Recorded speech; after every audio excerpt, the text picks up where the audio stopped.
So,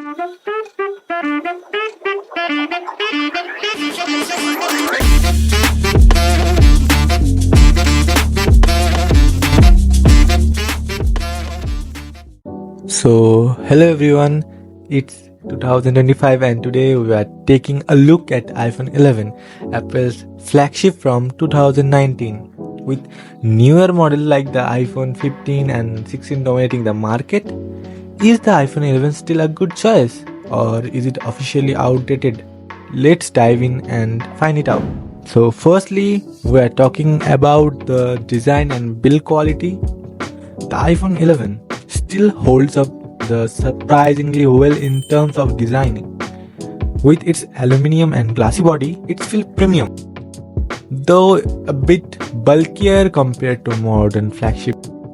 And secondly, talking about the performance and software update, under the hood we have got the A13 Bionic chip, and while it's not the fastest anymore, it still handles day-to-day tasks smoothly. Social media, video streaming, even some gaming, no issue. But as iOS updates from performing might start to decline, the big question is software support.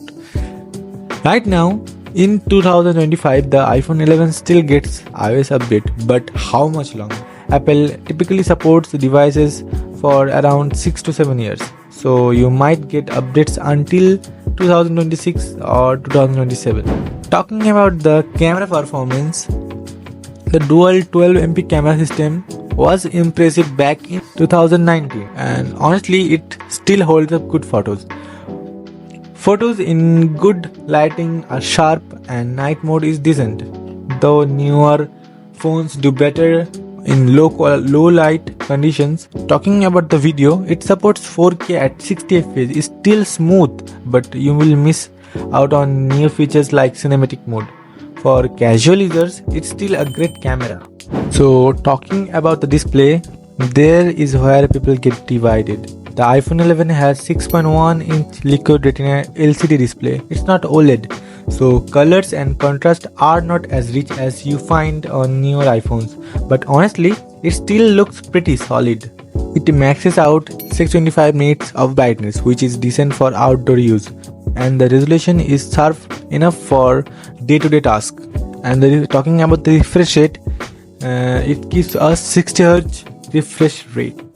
Talking about the battery life, the battery life on iPhone 11 is pretty relatable. On average, you can get a full day with moderate use, social media, camera, some Netflix. It has a 3110 mAh battery, and even though it's not huge by today's standards, iOS handles battery efficiently really well. Yes, it supports fast charging, but you will need to buy the 18W or 20W adapter separately if you want quick and top use. Talking about the price segment, so what does the iPhone 11 cost in 2025? Because it launched by 2029 at the price segment of $700.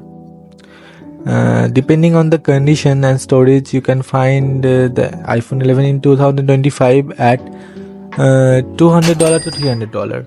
That's a steal for what you're getting. It may not be flashy, but it's dependable, fast, and has a solid camera. Compare that to newer budget phones in the same range, and the iPhone 11 still wins in terms of software support and resale value. Is the iPhone 11 worth buying in 2025? Honestly, yes. If you are okay with LCD screen, no 5G, and slightly older design, you are getting a reliable, fast, and well-rounded phone for a really good price. It's perfect for students as a secondary device, or even as a daily driver if you are not chasing the latest spec. If you already have and it's working fine, it's still a solid phone. However, if you're looking to buy a used one, make sure the battery health is decent and consider that software support might not last much longer. If you need a budget friendly phone, the iPhone 12 or 13 might be better option. Let me know, what do you think? Would you still use the iPhone 11 today? Drop your thoughts in the comment. If you find the review helpful, don't forget to like, subscribe, and hit the bell for more tech reviews. Thanks for watching, and I will see you in the next one. Bye bye.